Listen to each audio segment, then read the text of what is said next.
자, 전자기후도 문제를 다 풀었기 때문에 이번에는 우리가 앞에서 풀었어야 했는데 풀지 못했던, 시간상 풀지 못했던 반도체에 대한 문제를 한번 풀어보도록 하겠습니다. 자, 볼게요. 그림은 모여있는 원자의 개수 n에 따른 에너지 준위 차이를 나타낸 것이다. 이에 대한 설명으로 옳은 것만을 보기 위해서 있는 대로 고른 것은. 자, 하나 있을 경우에는 이렇게 에너지 준위 상태가 하나로 나타나게 됩니다. 두 개 있을 때는 얘가 이렇게 두 개로 갈라지게 되겠죠. 파울리 베타 원리에 의해서 동일한 에너지를 갖는 전자가 두 개 이상 존재할 수 없기 때문에 n이 4개라면 4개로 갈라지게 되는 거죠. 그리고 무한히 많다면 얘가 무한히 많이 갈라지게 되면서 어떤 띠의 형태로 나타나게 되는 거죠. n개 있다면 n개 갈라지게 되는 거고요. 자, 그러면 보기, 기억, 인접한 원자의 개수가 n개이면 독립 원자의 에너지 준위는 최대 n개로 갈라진다. 네, 정답입니다. 니은. 인접한 원자의 개수가 아보가드로의 수만큼 많으면 갈라진 에너지 준위 사이 간격이 아주 촘촘해서 에너지 준위는 에너지 띠를 이룬다. 이게 이제 고체의 에너지 띠가 되는 거죠. 아보가드로에서는 6.02 곱하기 10의 23승계니까 뭐 어마어마합니다. 그래서 이만큼 갈라지게 되면 결국은 띠의 형태가 된다라는 거예요. 디귿. 원자 사이의 거리가 아주 멀어진 경우에도 수많은 원자들이 존재하면 에너지 띠를 이룬다. 자, 에너지 띠는 고체에서 이루는 에너지 준위가 되는 거죠. 왜냐면 가까이 있으면 서로 영향을 미치기 때문에. 하지만 매우 멀리 떨어져 있다면 서로 영향을 미치지 않아서 각각 그냥 독립적으로 동일한 에너지 준위. 그러니까 얘네가 붙어 있지 않다면, 멀리 떨어져 있으면 그냥 각각의 이제 기체 원자가 대부분 해당하게 되겠죠. 그래서 각각 존재하게 된다. 그래서 에너지띠가 아니다. 이루지 않는다. 디귿은 틀렸고, 기억, 니은, 즉 2번이 정답이 되겠습니다. 뭐 간단하네요. 자, 7번. 무슨 7번인지 모르겠지만 수능 특강 문제 같은데. 자, 그림 가는 인이 들어있는 규소 고체 결정의 전자 배치 모형을 나타낸 것이고, 나는 에너지 줄이를 나타낸 것이다. 자, 인이 들어있다. 인이 3가인지 4가인지 5가인지 최외 외곽 전자가 몇 개인지 몰라도 지금 여기 보니까 전자가 하나 남죠? 규소는 지금 최외 외곽 전자, 원자과 전자가 4개이기 때문에 전자가 하나 남기 위해서는 원자과 전자가 5개인 원소가 되겠고요. 전자가 하나 남는 얘는 바로 자유전자가 되는 거죠. 자유전자. 그래서 에너지띠 측면으로 보면 이 인으로 인한 에너지 준위가, 불순물에 의한 에너지 준위가 여기에 형성이 되고, 자, 여기 있던 전자, 불순물의 에너지 준위에 있던 전자들이 전도띠와 매우 가깝기 때문에 전이가 일어납니다. 이렇게 전이가 일어나면서 전자가 많아지게 되는 거죠. 전자가. 선생님, 여기는 비어 있지 않나요? 자, 우리가 양공이 주 전하 운반체가 되던가 전자가 주 전하 운반체가 되기 위해서는 이 전도띠의 전자가 얼만큼 있느냐, 그리고 원자과 띠의 양공이 얼만큼 있느냐, 이걸로 우리가 파악을 하는 겁니다. 그래서 여기는 전도띠의 전자가 많이 있기 때문에 결국은 지금 가와 나에서 제시한 반도체는 N형 반도체인 거죠. 전자가 주로 전하 운반체 역할을 하는. 자, 전자가 빠져나간 인은, 자, 전자가 빠져나갔어요. 전자가 빠져나갔으면 전자와 원래 양성자의 개수, 원자 핵에 있는 플러스 양성자의 개수와 전자의 개수가 같은데 전자가 빠져나갔으면 양성자의 개수가 더 많아지겠죠? 그러니까 음이온이 아니라 양이온이 되는 겁니다. 자, 그림은 P형 반도체 물질 N형 반도체라고 얘기했죠. 이는 자유롭게 이동 가능한 전자를 공급을 합니다. 자유전자. 3번이 정답. 이는 주변 규소 원자와 이온 결합. 이온 결합은 서로 전자를 주고받고 결합을 하는 건데, 지금 규소도 마찬가지고 규소와 인도 마찬가지고 무슨 결합을 하고 있냐면 전자를 서로 공유하는 공유 결합으로 이루어져 있습니다. 공유 결합. 그 다음에 인의 원자과 전자는 주변의 열에 의해 쉽게 전도띠로 전이할 수 있다. 자, 인의 원자과 전자는 주변의 열에 의해서 쉽게 전도띠로 전이할 수 있다. 이것도 맞죠. 그래서 요 인에 있는 요 전자는 자, 띠 간격이 좁기 때문에 전도띠로 열에 의해서 쉽게 이동할 수 있다. 그래서 옳은 것을 있는 대로 고르면 이라고 했으니까 3번과 5번이 정답이 되겠습니다. 3번과 5번. 자, 그 다음 8번 문제.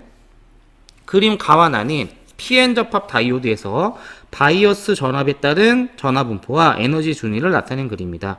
지금 가 같은 경우 보면 이렇게 나눴을 때 여기는 양공이 많으니까 P형, 여기는 전자가 많으니까 이제 N형이 될 거고요. 여기도 마찬가지.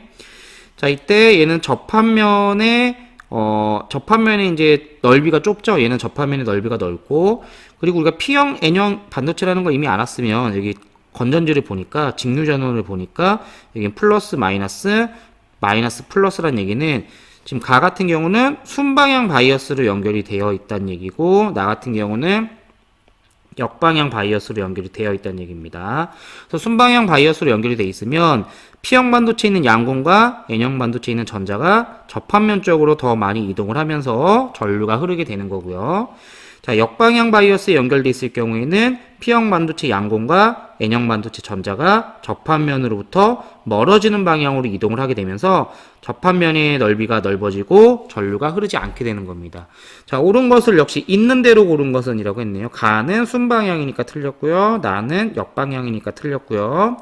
가는 전이차 장벽이 낮아서 확산에 의해 전류가 잘 흐른다. 자, 전이차 장벽이 낮아서란 얘기는 접합면의 간격이 좁아져서 라는 의미도 마찬가지입니다. 그래서 접합면의 넓이가 좁아졌기 때문에 전류가 잘 흐르게 되는 거고요.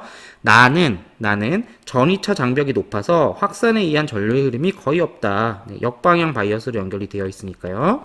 5번 가보다 나가 불순물만 남아있는 층. 자, 불순물만 남아있는 층이라고 하는 건 뭐냐면 전자와 양공이 접합면 쪽으로 오면 서로 결합을 하게 됩니다. 전자와 양공이 결합을 하면서 결국 불순물만 남게 되는 거예요. 그래서 불순물만 남아있는 층이라고 하는 것은 결국은 접합면을 의미하는 거고요. 접합면이 넓은 곳은 나가 되겠죠. 나. 그래서 가보다 나가 불순물이 남아있는 층이 넓다라고 볼 수 있습니다. 그래서 정답은 3번, 4번, 5번이 되겠습니다. 자, 조금만 더 해볼게요. 그래서 반도체에 대한 추가 이제 내용, 요거는 다 했고요.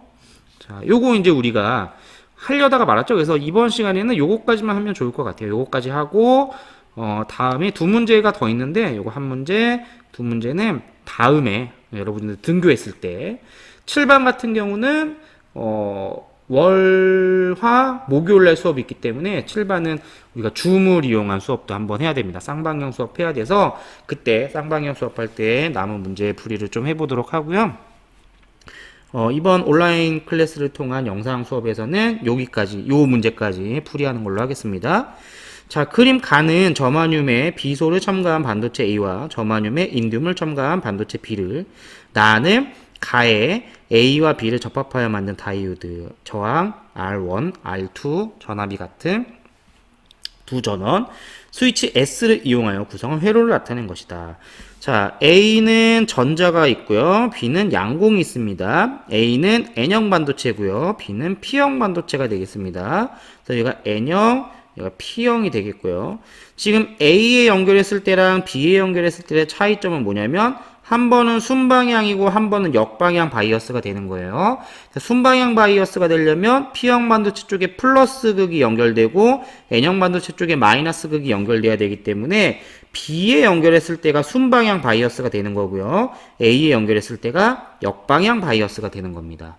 자, 역방향 바이어스란 결국은 전류가 흐르지 않는 거죠. 전류가 다이오드 쪽으로는 흐르지 않기 때문에 A에 연결했을 경우에, 스위치 A에 연결했을 때 경우에 회로도가 어떻게 되냐면, 자, 이렇게 스위치 S, 여기 이제 A, 스위치 S, A 연결되고, 여기 이렇게 전압 V 연결되고, 저항 R2로만 전류가 흐르고 있는 상황이 되는 거예요. R2.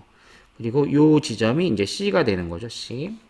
자, 그럼 B에 이제 스위치가 연결되면 어떻게 되는 거냐? 그때는 순방향 바이어스로 연결이 되는 거기 때문에 다이오드에도 전류가 흐르게 됩니다. 그래서 저항 R1에도 전류가 흐를 수 있게 되는 거예요. 그래서 요 회로들을 그려보면 자, 저항, 다이오드 생략하겠습니다. 전류가 흐르니까. 전류가 흐르는 다이오드는 그냥 전선이라고 생각하면 되겠죠. 전선. 그래서 R1, 그 다음에 R2, 이렇게 되고, 여기 스위치 S, B에 연결했을 때, 전압은 이렇게 되고요. 전압 V, 요 지점이 C가 되는 거예요. 자, 문제는, 한번 봅시다, 이제. A는 P형 반도체이다. A는 N형 반도체이고요.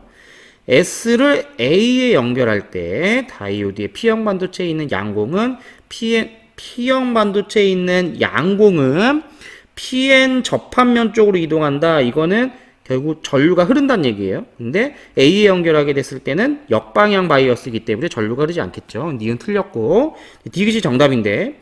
자, C에 흐르는 전류의 세기 물어봤습니다. 전류의 세기는 오음의 법칙을 통해서 구해요. R분의 V. 자, 그런데 A에 연결했을 때나 지금 스위치 A에 연결했을 때나 스위치 B에 연결했을 때는 전부 다 전압이 같습니다. V로. 문제에서 제시가 돼 있어요. 전압이 같다. 어디 갔나? 전압이 같은, 요렇게. 그리고, 그러면 우리가 전류의 세기를 비교하려면, 여기 흐르는 전류의 세기를 얘는 이제 이렇게 흐를 거고, 여기서는 이제 이렇게 전류가 흐르게 될 텐데, 전류의 세기를 비교하려면, 저항의 크기를 이제 비교하면 됩니다. 자, 그런데 여기 볼게요. A 같은 경우는 어차피 저항이 하나밖에 없으니까, 여기서 전류가 흘러서 C를 지나고, 다시 되돌아와서 이렇게 오는 거예요, 전류가. 자, B를 볼게요. 여기서 전류가 흘러요. 이렇게 전류가 흐르다가 여기서 나눠집니다. 양쪽으로. R1, R2 전류가 나눠지게 되고 다시 합쳐집니다. 이렇게 R1, R2가 합쳐져서 결국은 처음에 출발했던 이 전류, 그러니까 전체 전류, 그러니까 R1에 흐르는 거, R2에 흐르는 거 각각 따로 생각할 필요 없이 이 회로 전체에 흐르는 전류의 세기를 구하면 되는 거예요. 우리가 C에 흐르는 전류의 세기를 물어봤기 때문에. 자, 그러면 오음의 법칙 이용하면 되겠죠? 오음의 법칙 이용할 때 이제 차이점은 A에 연결했을 때는 R2만 연결된 상태고 B에 연결했을 때는 R1과 R2가 두 개가 연결이 된 상태입니다. 그럼 이 연결이 무슨 연결이냐? 바로 병렬 연결입니다. 병렬 연결. 자, 저항의 병렬 연결 어떻게 된다고 배웠죠? 저항의 병렬 연결, 저항의 크기가 작아진다. 저항의 크기가 작아진다. 직렬 연결. 자, 직렬. 합성 저항은 R1 더하기 R2 두 개 더하면 되고요. 병렬.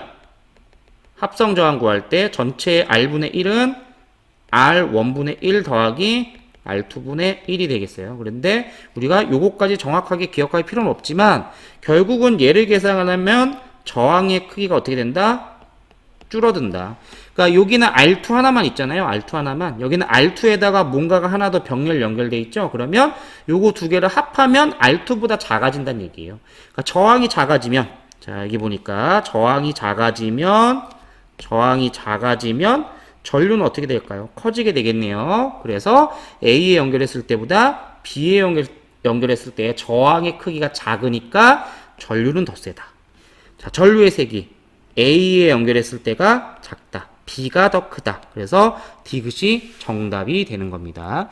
자, 이 문제를 풀기 위해서는 전에 얘기했던 것처럼 오밀 법칙 그리고 저항의 연결에 대해서 여러분들이 알고 있어야 돼요. 이해하고 있어야 됩니다.